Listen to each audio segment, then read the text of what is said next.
pelo Wagner também. É, ele está internado, continua internado, o pulmão comprometido, os rins também comprometidos, mas ele está confiante, ficou sedado, ele está sedado há mais ou menos uma semana, e a família, inclusive o pastor já esteve lá, já ungiu há uma semana atrás, e estamos orando, jejuando também por ele, para que Deus possa ajudar que ele se levante daquela cama restabelecido. Está tudo pronto para ser feito o transplante da medula, mas ele não está em condições no momento, tem que se recuperar dessa crise que deu, para que ele possa estar em condições de receber o transplante. Então, eu peço aos irmãos que continuem orando por ele e que Deus possa fazer aquilo que ele tem. Deus, os planos de Deus são sempre o bem. Então, que Deus possa cumprir os planos dele na vida do Wagner e na vida de cada uma das pessoas que foi pedido oração aqui nesse grupo e em tantos outros grupos onde a gente faz parte, onde a gente ouve cada dia mais situações graves, gravíssimas, e nós precisamos estar unidos como igreja, como família, para suportarmos as coisas que estão por vir, né? Que não são poucas coisas, né? Tudo que está por vir são coisas realmente graves. Muito bem, queridos, eu separei um texto, oramos, conversamos com Deus e Deus nos mostrou um texto e uma parte da Bíblia que eu vejo como um alerta, e todo alerta que eu vejo, eu analiso primeiro a questão familiar, como ficam as famílias diante dessas situações. Eu quero ler para vocês um texto do Espírito de Profecia que diz assim: está se apoderando do mundo, em muitos sentidos, uma intensidade qual nunca dantes se viu, nos divertimentos, no ganhar dinheiro, nas lutas pelo poderio, na própria luta pela existência. Há uma força terrível que absorve o corpo, o espírito e a alma. Em meio dessa corrida louca, Deus fala. Ele nos ordena que fiquemos à parte e tenhamos comunhão com Ele. E aí ela coloca o salmo: aquietai-vos e sabei que eu sou Deus. Lendo esse texto, eu então entendi o que ela está dizendo ali e o quanto nós estamos sendo afetados nesses últimos dias. Sim, porque o mundo está caminhando para o seu fim e a gente vê isso claramente, não tem como a gente duvidar. E vendo que está caminhando para o seu fim, a gente vê que tudo que existia antes, e ela escreve isso, quer ver? Ellen White escreveu isso aqui em 1903, e a gente vê claramente como que as coisas estão se acelerando, e a gente vê isso que ela falou acontecendo nos nossos dias. Existe, na realidade, um desejo quase que desenfreado das pessoas por poder, por fama, por dinheiro, por bens, por aquisições. E nós, como cristãos, muitas vezes ficamos até assim, qual posição eu devo tomar diante de tudo isso, né? Porque se eu olhar para o lado de que é preciso ter dinheiro, é necessário ter dinheiro, todos nós sabemos que é necessário. Ninguém hoje vai dar um passo sem que isso não tenha sido pago antes ou vá ser pago ainda. Então, isso é dinheiro. Então, parece que a gente fica assim, eu luto por isso ou eu não luto por isso? Eu vou buscar com mais afinco essa necessidade, para suprir essa necessidade do dinheiro, ou eu deixo isso e não me preocupo com isso? Parece que você fica meio que numa encruzilhada. Para que lado você vai nessa situação?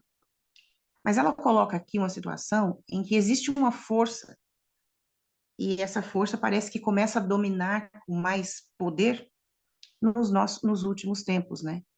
E nunca a gente viu falar tanto de ganhar dinheiro, de possuir, de ter, como a gente ouve ultimamente. Até porque a desigualdade social faz isso, né? Faz com que você ou tenha raiva do dinheiro ou deseje demais, porque poucas pessoas têm muito e muitas pessoas têm pouco ou muito pouco. Aqui nos Estados Unidos ainda menos, no Brasil isso é muito mais latente, essa dor é muito mais latente.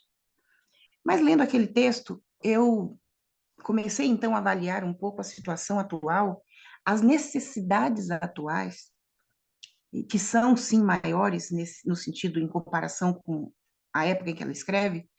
Por quê? Porque hoje o consumo é muito maior, não é? As nossas famílias estão mergulhadas no consumo.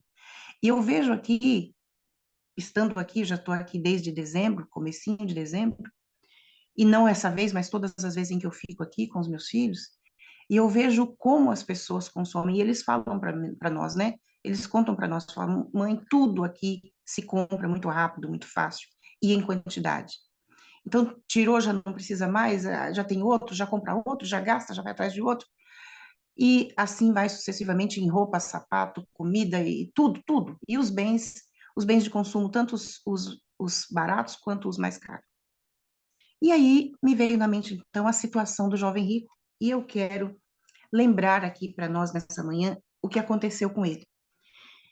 E Marcos conta da seguinte maneira: E pondo-se a caminho, Jesus estava abençoando as crianças, estava tendo aquela reunião ali, aquele momento agradável com as crianças. Os discípulos vêm então e tentam afastar. Jesus repreende os discípulos, continua com as crianças.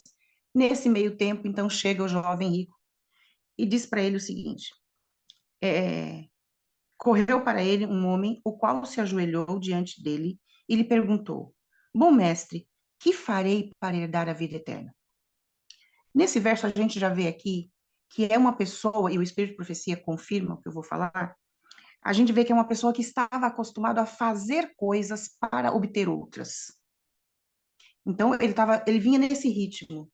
Inclusive, ela disse que ele foi ensinado assim pelos mestres dele, que ele deveria fazer alguma coisa para receber outro em troca. Então, ele chega para Jesus e diz: Mestre, o que eu devo fazer para dar a vida eterna?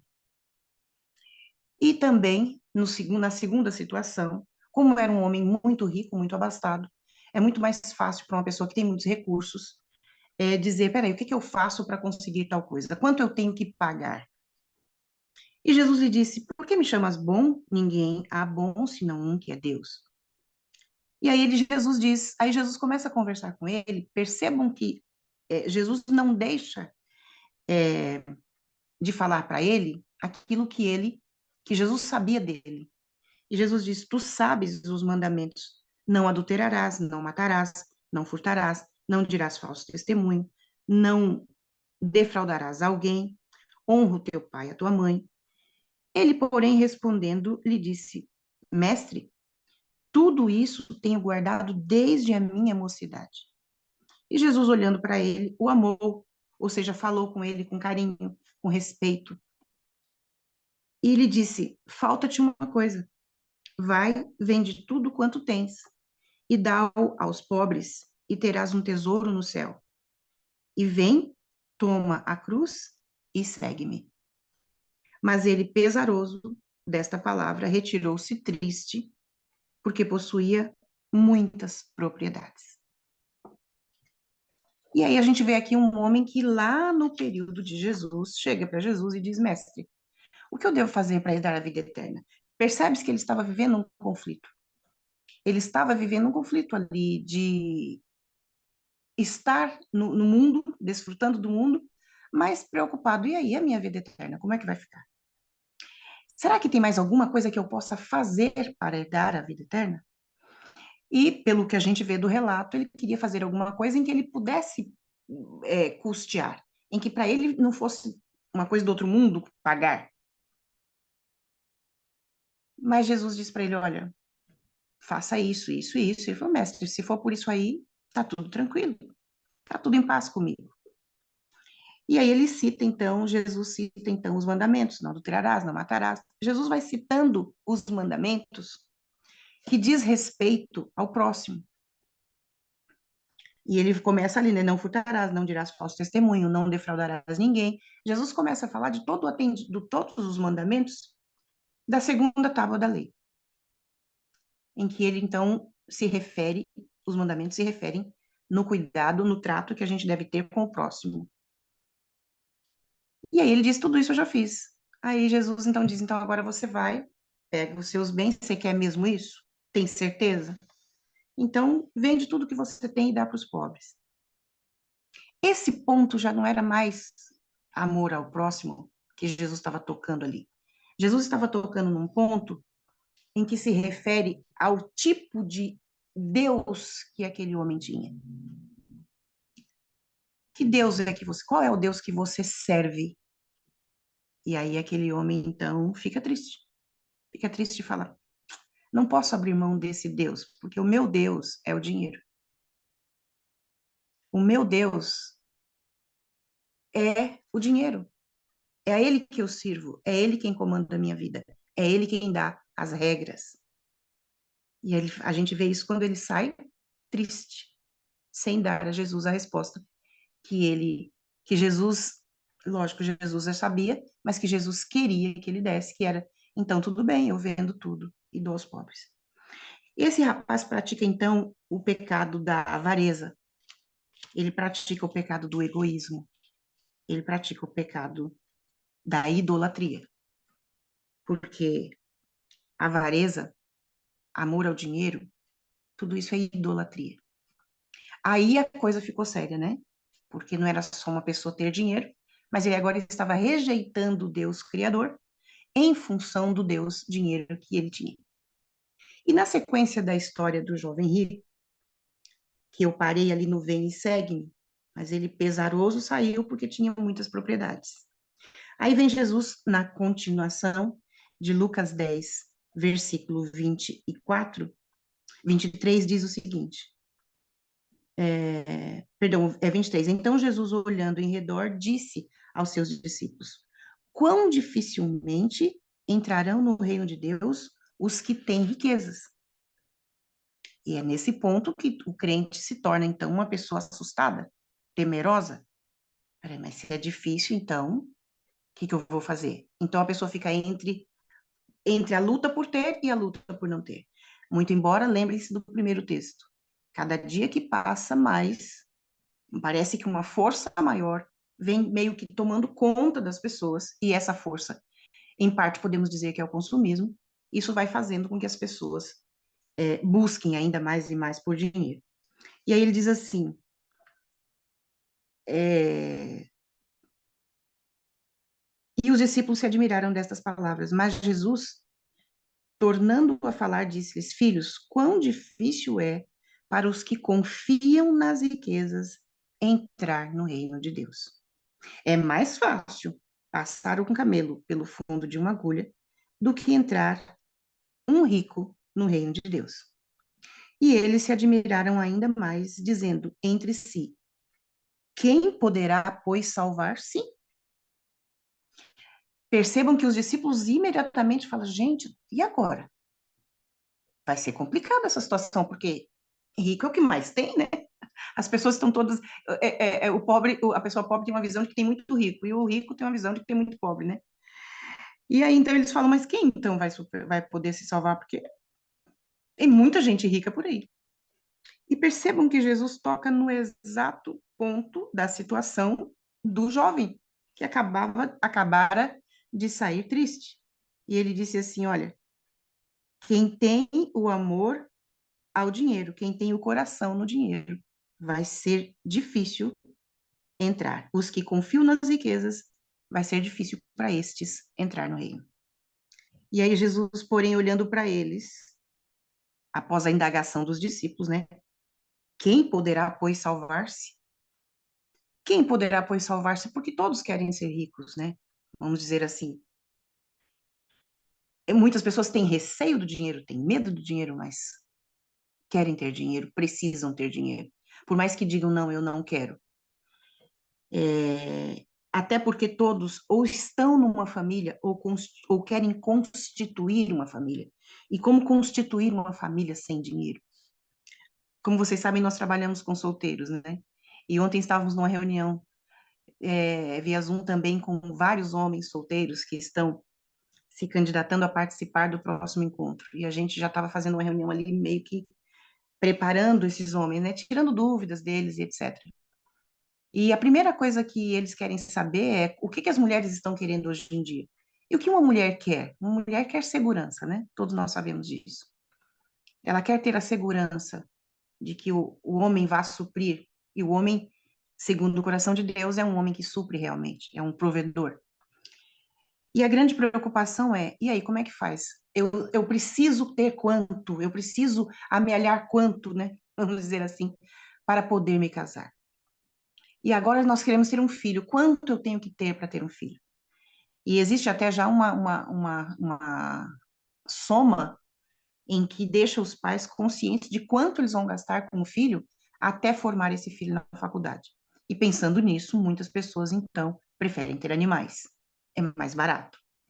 Então, é nesse contexto em que nós estamos vivendo. Uma luta por ter dinheiro, e é necessário ter, e a luta por consumir cada vez mais em função de ter o dinheiro, e é sobre isso que o texto vem falando no início, e quem sabe um medo, um receio de ter ou não. Ai, será que eu, como cristão, posso ter dinheiro? Como é que eu faço, então, para sustentar a minha família se eu não tenho dinheiro? Quantos e quantos casamentos se desfazem por causa do dinheiro? Né? O grande causador não é porque tem, é porque não tem. E outros se desfazem também porque a pessoa tem.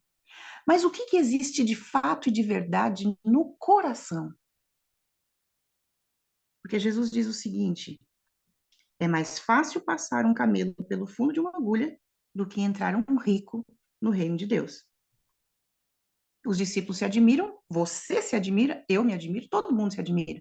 Peraí, mas ser rico é tão ruim assim? Será que o rico está tão predestinado assim a não se salvar? Né? Vocês entendem do que eu estou falando? Essa predestinação, entre aspas. E a grande questão é, o que existia no coração do jovem rico? O que existe no coração dos membros da sua família, dos membros da minha família? E aí Jesus diz o seguinte, um versículo que resolve a questão. Ele diz assim, lá no versículo 27. Jesus, porém, olhando para eles, disse: para os homens é impossível, mas não para Deus. Porque para Deus todas as coisas são possíveis. Muitas vezes, no desespero de alma, por qualquer problema que aconteça com a gente fala, não, mas vamos correr, vamos confiar, porque para Deus tudo é possível. E de fato é. Tudo é possível. Agora, Deus pode fazer tudo? Não, Deus não pode fazer tudo, mas para Ele tudo é possível. E aí a gente vê aqui, então, ele dizendo, olha, não é possível, é impossível para os homens, mas é possível para Deus. Mas naquele exato momento, havia acontecido uma coisa que Deus não pôde fazer. Deus não pôde mudar o coração daquele jovem rico, porque o Deus dele era o dinheiro. Então ele tinha dinheiro como o Deus sentado no trono do coração dele. E é impressionante que pode ter acontecido uma coisa com esse jovem rico. O que eu vou dizer é uma conjectura da minha parte. Mas a gente sabe que dali para frente, após a morte de Jesus, demorou mais uns 20 e poucos anos e Jerusalém foi destruída. E pode acontecer desse jovem ter perdido toda a sua riqueza, quiçá a sua vida, naquela destruição. 30 anos a mais, 30 anos a menos. O que acontece é que ele pode ter perdido realmente a salvação. Não se ouve mais falar desse jovem. E o Espírito de Profecia diz que ele realmente tinha o coração nas riquezas. Queridos, nós temos hoje, estamos em 2024. E cada dia que passa, somos mais levados a precisar do dinheiro e a querer o dinheiro. Porque é o dinheiro que faz com que a gente tenha vida e qualidade de vida. E Deus não condena nenhum de nós a lutarmos pelo dinheiro. Mas Deus nos diz que a gente tem que tomar cuidado com o pecado da idolatria, do egoísmo. Egoísmo e idolatria, a mesma coisa. Porque quando eu me torno uma pessoa egoísta a ponto de preferir o dinheiro a Deus, eu já estou praticando o pecado da idolatria.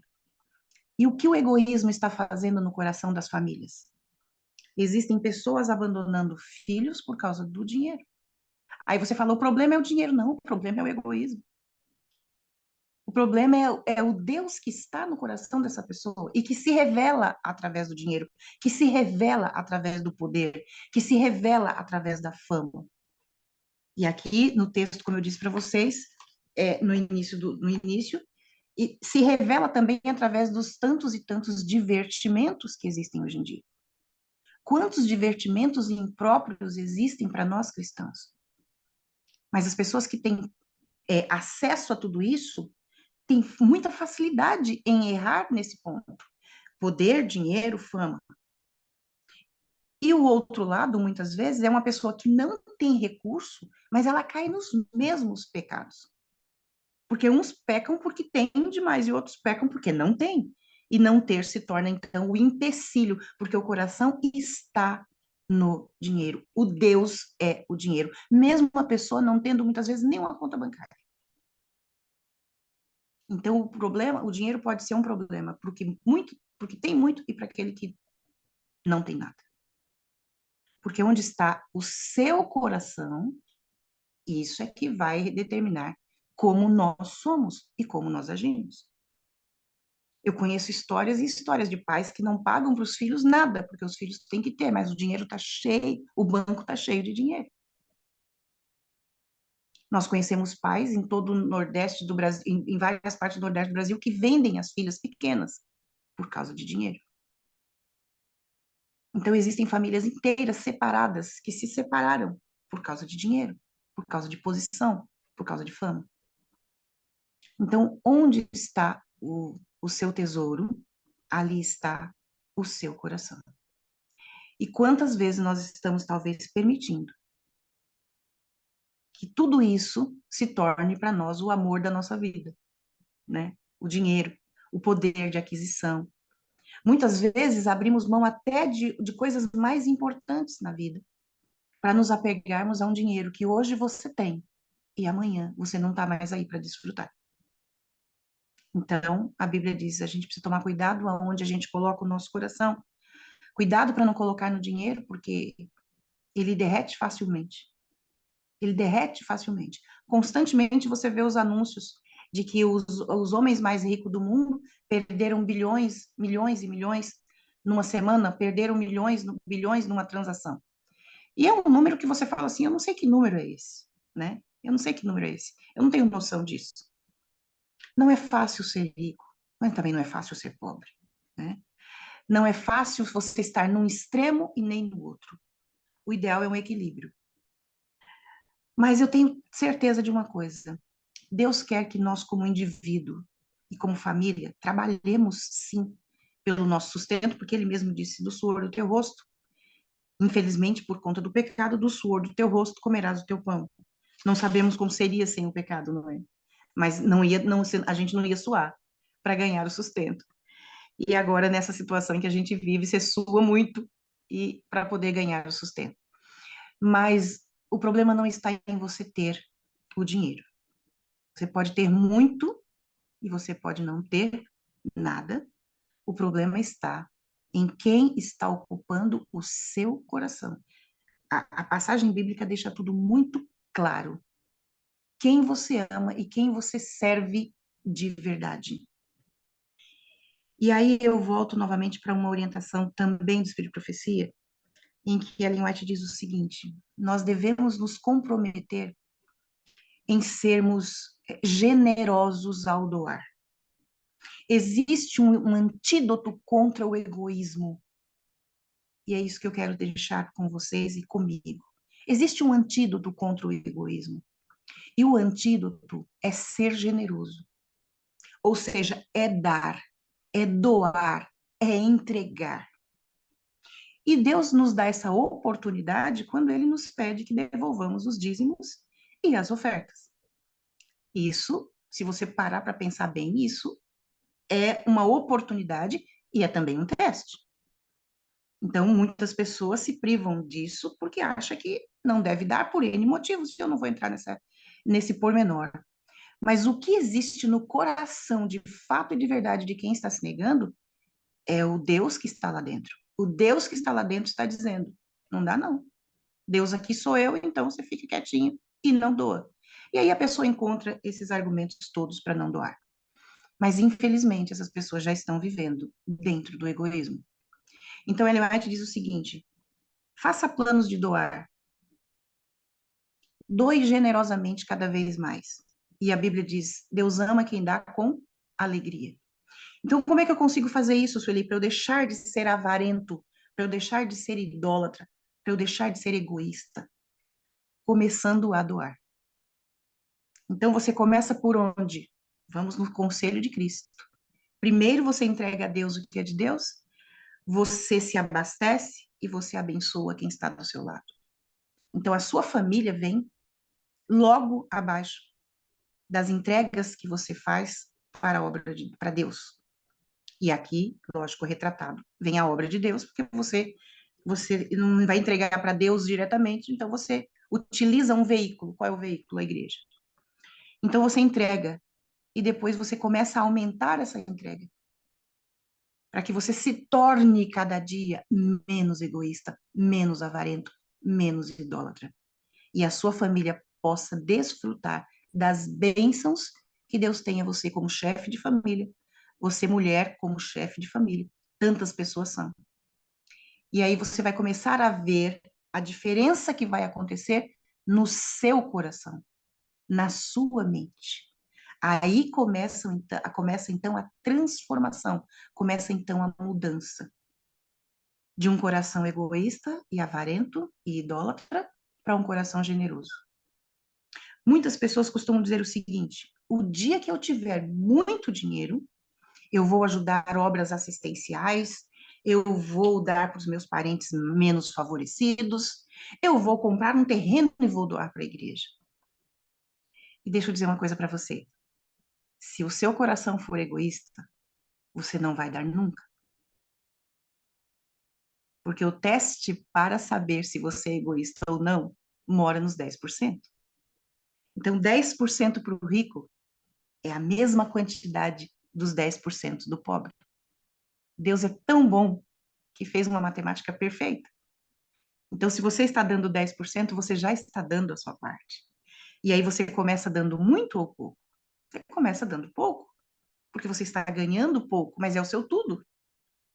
E isso, essa generosidade, essa fidelidade, fidelidade para Deus e generosidade com o próximo, quando você abençoa pessoas mais necessitadas, isso vai fazendo com que a sua mente se torne, no decorrer do processo, uma mente generosa, um coração que adora a Deus e não ao dinheiro.